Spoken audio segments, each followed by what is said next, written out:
Okey. Insya-Allah muslimin muslimat dimati Allah sekalian, antara mukaddimahnya, pernikahan adalah satu ikatan janji, akad nikah yang telah mengikat seorang wanita kepada seorang lelaki yang sebelum ini dia perlu berbakti dan mentaati ibu dan ayahnya. Sebaik akad nikah, dia perlu berbakti khidmat kepada suaminya, dan suami juga perlu khidmat kepada isteri. Menariknya, para alim ulama juga menggunakan perkataan khidmat. Isteri ada kewajipan berkhidmat kepada suami, suami juga ada kewajipan berkhidmat kepada isteri. Bahkan di dalam satu hadis daripada Sayyidatina Aisyah radhiyallahu anha, bila Sayyidatina Aisyah ditanya, ya Rasulullah, ditanya, ya Aisyah, apakah yang Nabi buat kat rumah? Di rumah Nabi buat apa? Sayyidatina Aisyah menjawab, Rasulullah berkhidmat kepada isteri.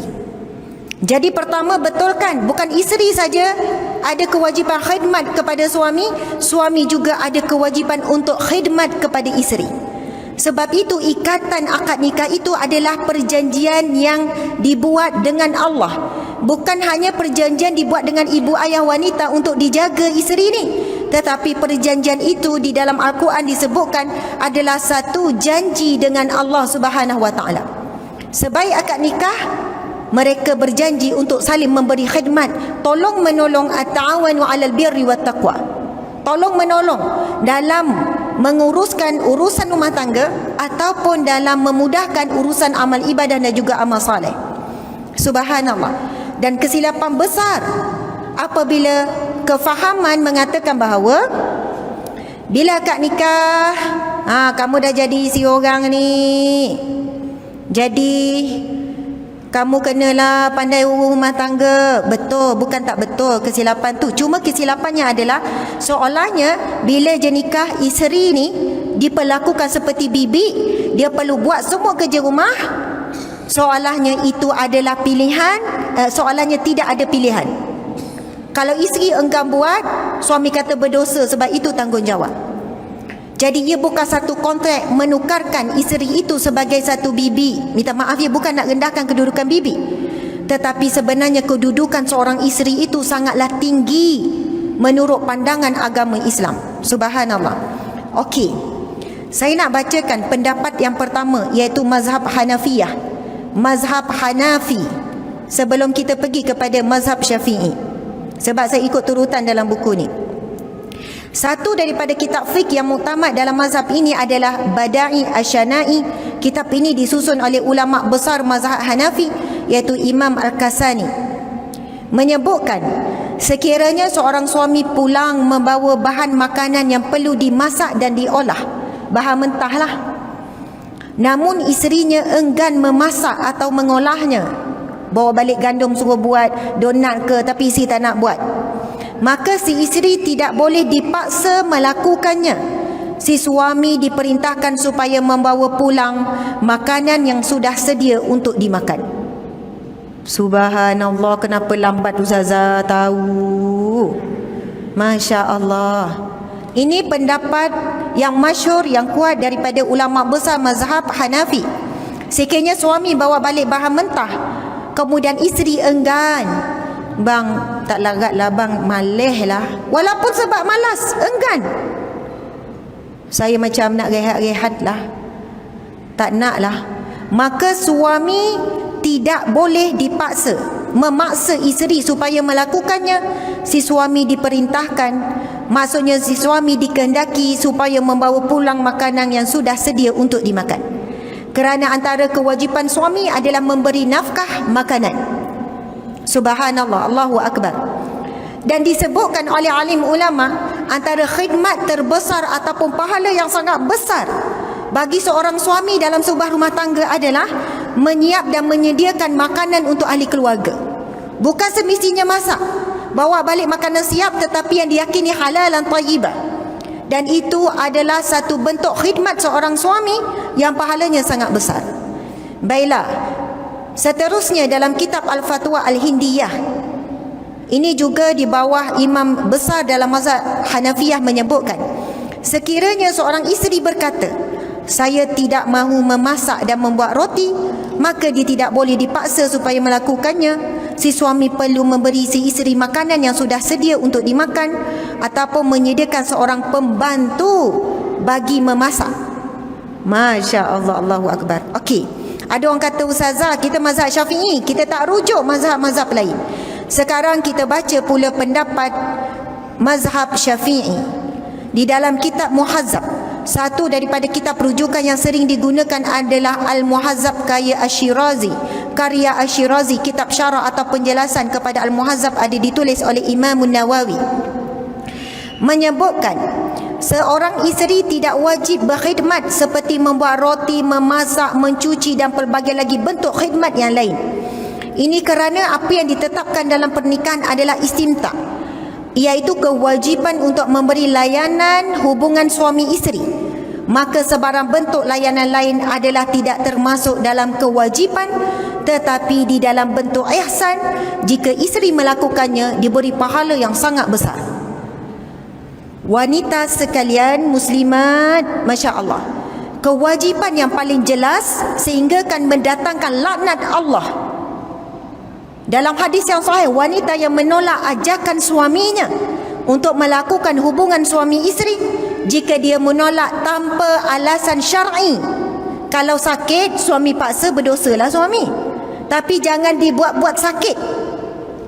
Elok masa shopping sehat, segar, elok, tiba-tiba sakit pinggang lah, sakit kepala lah, sakit itulah, tai mengumpat, sakit tu tak ada. Sehat elok je. Allah Maha mengetahui. Kita benar tidak untuk memberikan alasan kerana laknat itu daripada Allah. Allah melaknat seorang wanita yang menolak ajakan suaminya daripada malam sehingga pagi. Dalam hadis yang lain, daripada start dia tolak sehingga dia menerima balik ajakan dengan taubat. Kalau dia tolak ajakan suami sebulan, sebulan dilaknat. Kalau mati dalam keadaan laknat Allah, bagaimana kedudukan wanita ini? Antara kewajipan paling besar seorang isteri, seorang wanita adalah membantu suaminya menundukkan pandangan terhadap wanita lain, mengalihkan nafsu yang menjadi fitrah yang Allah ciptakan kepada lelaki dan perempuan daripada yang haram kepada yang suci dan halal. Sebab itu wanita tidak dibebankan dengan kewajipan urusan-urusan rumah tangga yang menyebabkan dia keletihan ataupun dia tertekan.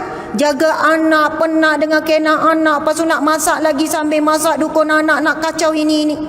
Tapi suami yang bijak, dia tahu dia ada keinginan, contohnya malam tersebut dengan isteri, suami ni siap-siap, dah bagi tahu hari ni awak tak payah masak, dah bagi tahu awak plan, awak jangan penat sangat sekian-sekian. Ini satu komunikasi yang penting. Suami juga bantu isteri, isteri boleh bagi khidmat hubungan suami isteri yang terbaik. Saya sebutkan hal begini, dulu saya kerja sebagai perunding cara rumah tangga, kaunselor, ketua unit. Bertahun-tahun saya menghadapi dan menguruskan hubungan suami isteri, dan masalah antara punca terbesar masalah hubungan suami isteri, konflik suami isteri dalam sebuah rumah tangga berkaitan dengan hubungan seksual. Minta maaf saya sebutkan perkataan ini di rumah Allah yang suci ini.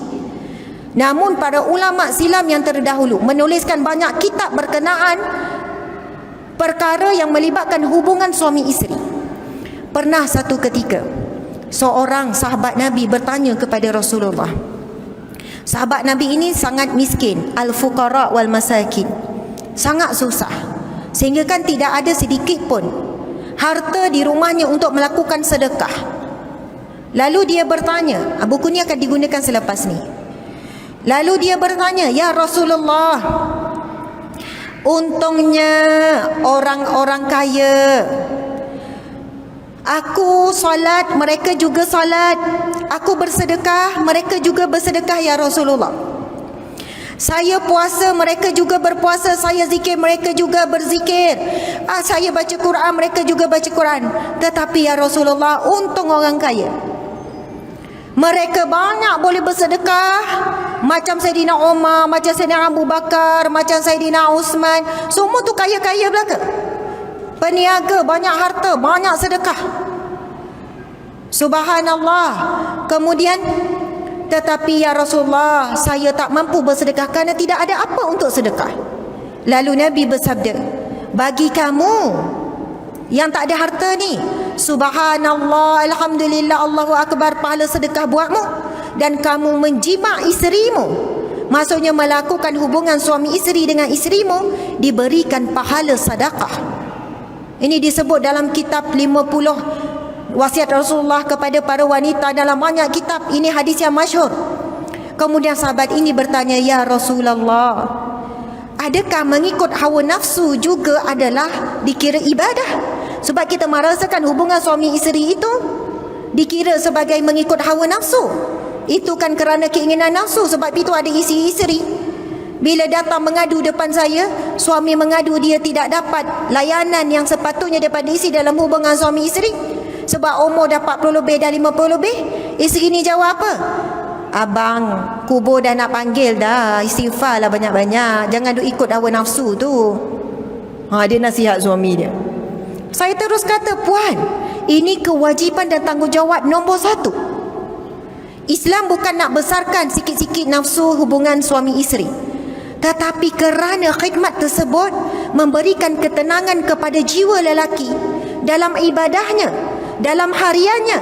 Kerana memang Allah sebut di dalam Al-Quran, zuyina linnas, antaranya yang pertama, hubbus syahawat linnisa, kepada wanita.